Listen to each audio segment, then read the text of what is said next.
How you doing, folks? This is Patrick Duff, the rabble rouser himself, and I want to show you why I'm so happy today. And next week, I should get a whole bunch of these emails that you're going to see here. That in January of 2020 here, you see, I made a request. I made a request for any of these employees' emails: John O'Hare, Paul Shop, Sharon Musher, Michelle McDonald, Tom Kinsella, Harvey Kesselman, Brian Kowalski, Ellen Bailey, and Brittany Medio. Now, the queries I'm doing here, it's me, Patrick Duff, Mr. Duff, 73 Walnut Street, which is the house where Martin Luther King planned his first civil rights battle. Now, all these different queries and these different names I'm doing is because all these folks had something to do with a study that was done by the Stockton University team that found that Martin Luther King's first civil rights battle was insignificant, not significant to the history of America and or King.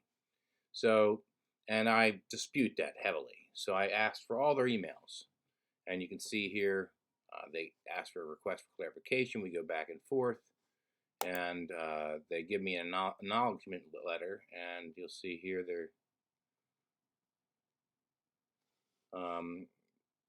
it said, when I said queries, I meant to search. So the university will respond by the required date, right? So here's the issue: is they do respond. They finally respond. It takes them a while to do so. See, February, they're still not responding yet. I keep asking them. They go back and forth. And then finally they send, and you see we're still months later, letter of extension. They're still extending it. Letter of extension, because they're trying to figure out what they're going to do with all these emails. So letter of extension, and finally, here comes the redacted versions of the emails. So you'll be able to see what they sent me, and that's their explanation of why each email. And here is the index of the different emails. They're trying to say why they had to redact them. And this is the Oprah exemption that they are trying to attempt to use. And here are the emails.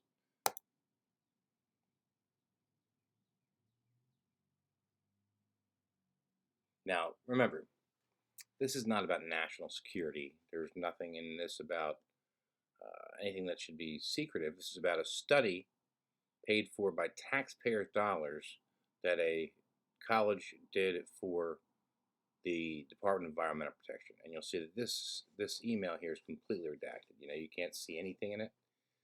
You can see the email from me. It's sideways. That's how they sent this to me. But I'm just going to go through. You can see all these redactions. They're pretty much everything's redacted that wasn't sent from me or sent to me. Anything about me, about the study, is redacted. Pretty much look at this, 100% redacted. You have huge swaths, pages. This is like the Mueller files, or the Mueller report, but it's about a study, a taxpayer-funded study. And the great thing is that the judge just ordered, it is hereby ordered and adjudged that the defendant's motion to dismiss is denied. It's further ordered the judgment to enter in the favor of the plaintiff and against defendants as to count one of the verified complaint. It's further ordered that within 30 days of the date of this order, defendants shall produce to the plaintiff full or partially unredacted documents and attachments identified in the spreadsheet attached here too. And let's go down here and read the order a little bit and see what they say, because the judge does a pretty good job of surmising, but the analysis is very interesting, especially the reasoning that what they wanted to keep private.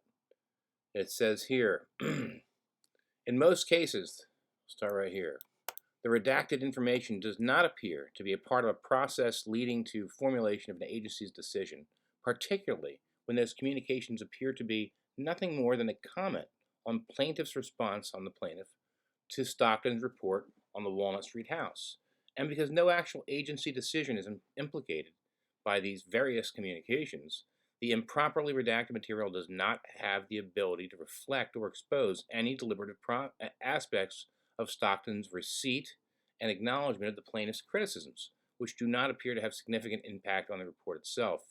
The record shows plaintiff was critical of Stockton's involvement in the research, which eventually led to the issuance of the report of the NJHPO, finding that the Walnut Street house was historically insignificant. Plaintiff disagreed with Stockton's conclusions, and he voiced his objection to individuals of Stockton, as well as members of the public. Many of the redacted communications relate to plaintiff's criticisms and the reaction thereto by individuals employed with Stockton. These communications constitute complaints and commiserations, not contemplative or deliberative process underpinning a particular policy. As such, they do not meet any exemption enumerated, meaning they have to give up pretty much all the emails. Here's a list of the emails that they have to give up. It's pretty much 200 emails they're going to have to unredact. So we're going to be able to see what the hell were these folks saying over at Stockton in just a couple days. And I got to tell you, I'm going to do a live reading of these emails, a live reading with everybody, so you can see, as I get to see, what was said about me in the MLK study.